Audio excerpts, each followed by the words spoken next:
2005年11月13日清晨，北京朝阳区远洋天地小区，物业人员发现一栋别墅门窗紧闭，但是却有浓烈的异味渗出。破门而入后，他们看到的是一名女子赤身倒在客厅的地板上，颈部的勒痕深可见骨，喉管被割断，胸前血肉模糊，双乳被人用利器生生割下。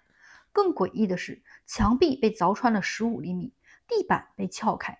凶手仿佛在疯狂地寻找某样东西。受害者的名字叫梁海玲，曾是天上人间的头牌花魁，一个从河北农村走出的女人，最终却以最惨烈的方式成为那个时代的祭品。大家好，欢迎回到社会切片研究所。今天我们一起回溯这起悬而未决的案件，揭开其背后交织的权力、金钱与系统性沉默。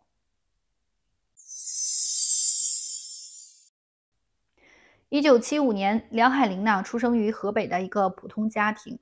大学毕业之后，她就在当地的一家小公司里做会计，月薪不足800元。她不甘平凡，1996年21岁的她就带着几百块钱只身来到了北京闯荡。起初她只是在餐馆里端盘子，在服装店站柜台，直到有一天，她的朋友将她带入了天上人间夜总会。那个时候天上人间还不是后来那个臭名昭著的代名词，它是北京最早的一批高端娱乐场所，水晶吊灯、真皮沙发、进口洋酒，这里接待的是真正的顶层圈子。梁海玲身高1.72米，体重仅有45公斤，外形出众，高挑的身材、白皙的皮肤，这些都是她闯荡江湖的资本。然而，真正让她从一众美女中脱颖而出的是她远超同行的情商和知识储备，能谈经济政策，能聊历史典故，甚至还能用英文交流。这种知性御姐的定位使她迅速赢得了政商精英的青睐。在1997年，天上人间举办的第一届龙腾凤鸣之夜花魁选拔赛中，台湾富商绰号黄大少的黄仁忠就为了博美女的芳心，豪掷400万助梁海玲夺冠。从此他一战成名，成为4大花魁之首。此后他的出场费更是从1000元飙升至5000元起步，见一面5000元，喝一杯酒1万元，唱一首歌2万元，陪一晚要400万，一度成为圈内的传说。2000年左右的第2次花魁选拔赛中，在山西煤老板的支持下，他蝉联花魁。此战之后，梁海玲天上人间头牌成了不可撼动的标签。短短几年，他就坐拥奔驰别墅和千万存款，而真正支撑这些的，并不是陪侍收入，而是他所编织的人脉网络。在天上人间，他早已不是陪酒女，而是权力掮客。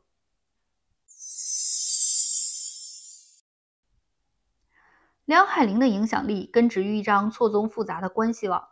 在夜总会的内部，老板秦晖，江湖人称秦三爷，他掌控着传媒与娱乐帝国，旗下拥有星美系的上市公司，不仅能够为梁海玲提供资源的扶持，更是将她打造成为接触权贵的关键节点。天上人间的4大花魁分别是梁海玲、赵小燕、司玲和李欣，他们风格定位各不相同。梁海玲的定位就是知性御姐，她的情商极高。赵小燕则是冰山美人，特别擅长商务谈判。司玲是狐媚的妖姬，她外语好，琴艺更是出众。李欣是影子花魁，极少露面，低调神秘。与4大花魁中的其他3位，既有竞争，也有合作，共同维护他们的高端客户池。而底层的服务人员则是可以被他随时的调动，以应对突发的状况，比如安排替身、制造不在场的证明等。在政界，梁海玲结识了很多高管与地方的实权派。据多位知情人士透露，梁海玲曾多次接待副部级及以上级别的官员，为其安排私密的聚会、陪侍服务，并且充当信息中转站。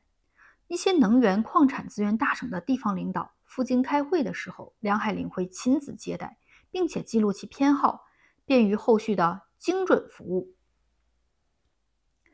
在商界，他虽然名下没有正式公司，却实际扮演着中介的角色。他第一桶金呢就来自于一位台湾富商，并在此后被多位港台的企业家视为是北京人脉入口。通过他呢，可以接触到内地的资源。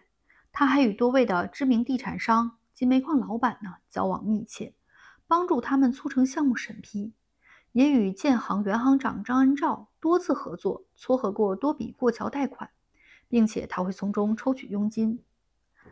在媒体与娱乐圈里，财经杂志的主编、电视台的制片人也是其座上宾。这些人不仅消费，还为其提供舆论保护。他与多家高端公关公司合作，为客户设计洗白或者造势方案，将灰色的交易包装成正常的商务往来。部分二三线的明星为了拓展资源，也会主动接近他，甚至有男星被传与其有染。他也曾为夜总会的活动拉明星站台。此外呢，黑灰产业更是必不可少。他曾多次通过澳门赌场、地下钱庄转移资金，以避免监管，并常通过向赌徒放水从中抽头。他周旋于这些政客、富豪和明星之间，成了政商之间的润滑剂，帮商人约见高官，帮官员安排私密聚会。他甚至还撮合煤矿和地产项目，每单交易他都抽成3%到5%，这些为他带来了巨额的财富，但是危险也悄然逼近。2005年11月13日，北京警方呢接到了某别墅保安的报警。该报案人称呢，自己在巡逻的时候，巡逻犬呢对某业主的别墅呢狂吠不止，靠近之后呢，还隐隐闻到了血腥味儿。一时间，警笛划破长空，几辆警车呼啸着停在了一家高档别墅面前。敲门无反应，警察呢用撞门器直接将门给撞开了。一进门，见惯了凶杀现场的警察还能强忍住，可是别墅的保安却哇的一声吐了出来。只见客厅的地板上，梁海玲赤身躺在血泊中，颈部的勒痕深可见骨，喉管被割开，双乳被弯曲，胸前留着2个血洞，手脚有捆绑的痕迹，指甲也被拔掉。经法医鉴定，受害者呢死于失血过多，死前呢曾经遭受长时间的折磨。双乳被割的手法专业，疑似呢带有某种象征性的警告。现场一片狼藉，保险柜被打开，仅拿走了20万元的现金和首饰，但4张银行卡里的1000多万却分文未动。墙壁被凿穿了15厘米，水泥碎块散落一地，地板被撬开，露出下方的混凝土层。很显然，凶手似乎在找一样东西，而受害者可能至死都没有说出藏匿地点。警方在客厅的茶几上发现了一把带血的美工刀，从刀柄上呢提取到了一枚清晰的指纹。经过数据库的比对，确认呢这枚指纹呢来自一位名叫王大伟的男子。他曾因为打架斗殴在河北呢留有治安处罚记录，所以他的指纹呢已经录入了数据库。通过调取别墅区11月12日凌晨左右的监控录像发现，在案发前夜，有一辆无牌的黑色轿车在别墅区徘徊。凌晨4点，2名男子呢步行进入了受害者的住所，其中一人的身形步态与王大伟呢高度吻合。1小时后，2人便匆匆离开。经过突击搜查出租屋，证据链呢基本闭合，并且确认2人涉案，而且已经潜逃。2人使用真实的护照，于13日呢搭乘太行飞往曼谷，并且于当晚持假护照呢转乘洪都拉斯国家航空航班，抵达了洪都拉斯的首都。中国警方呢通过国际刑警组织发出了红色通报，并请求洪都拉斯呢协助抓捕，但因为当时中洪两国呢并没有外交的关系，对方呢拒绝配合。2006年初，中方呢通过海外线人得知，王李2人呢在洪都拉斯开设了中餐馆，生活优渥。但是同年秋天，2人被发现呢死于车内，头部中弹，凶器呢是一把9毫米的消音手枪，这是一种以色列制式的手枪。现场并没有财物的损失。洪都拉斯的警方呢以黑帮仇杀草草结案，并没有进行深入的调查。至此，直接嫌疑人死亡，案件呢陷入僵局。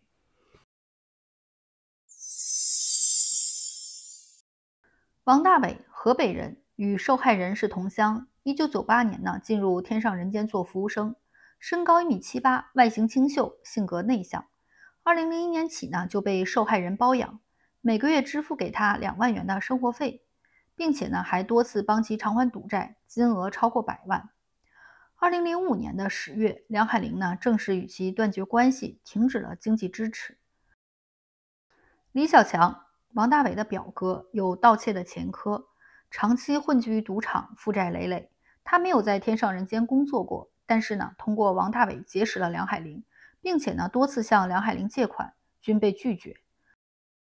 从表面看，二人的杀人动机成立，但是细节呢，却处处透着诡异。首先呢，就是这个资金的缺口。两人案发之后呢，突然就还清了120万元的赌债，这个金额可是远超现场被盗的20万。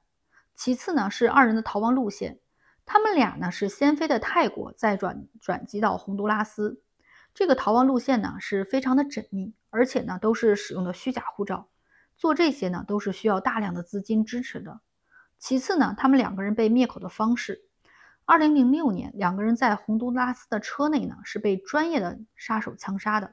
这种灭口手法呢，是非常的专业，使用的是军用级的武器。两个底层的赌徒是如何负担跨国逃亡，又为何引来职业杀手的灭口呢？除非他们只是执行者，背后呢，定有主使。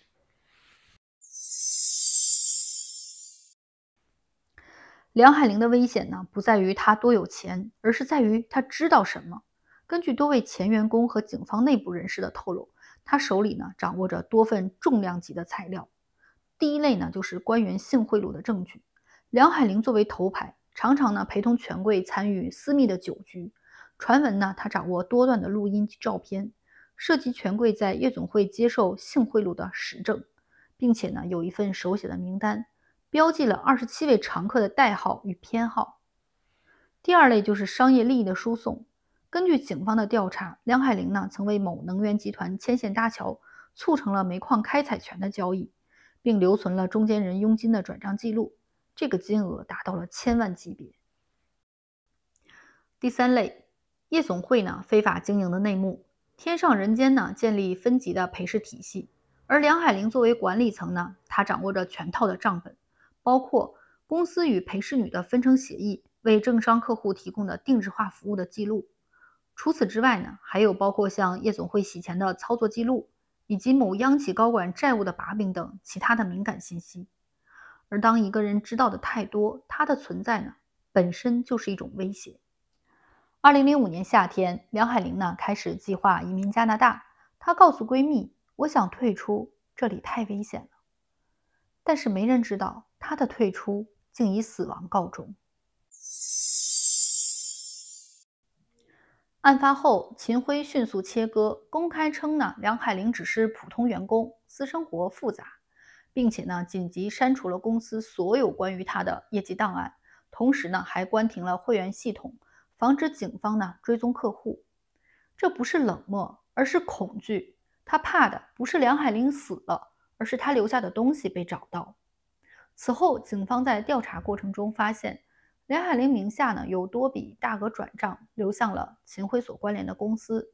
从表面上看呢，像是演出费、咨询费，实际呢疑似是洗钱和利益输送。更关键的是，在案发时段，别墅区的部分监控呢被技术性的损坏，而这个安保系统呢正是秦晖旗下的物业公司所管理的。尽管没有直接的杀人证据，但是其毁灭证据、干预调查的嫌疑重大。然而，因为缺乏确凿的物证，而且秦晖的人脉深厚，案件呢始终未能被立案。但是梁海玲的案子仍然间接推动了2009年天上人间的查封行动，并且牵出了建行原行长张恩照的受贿案。截至2025年，梁海玲案仍是悬案，不是警方无能，而是有些真相代价太大。于是最好的处理方式就是让案子自然冷却，让嫌疑人意外死亡，让证人移民海外，让公众相信这只是一场情杀。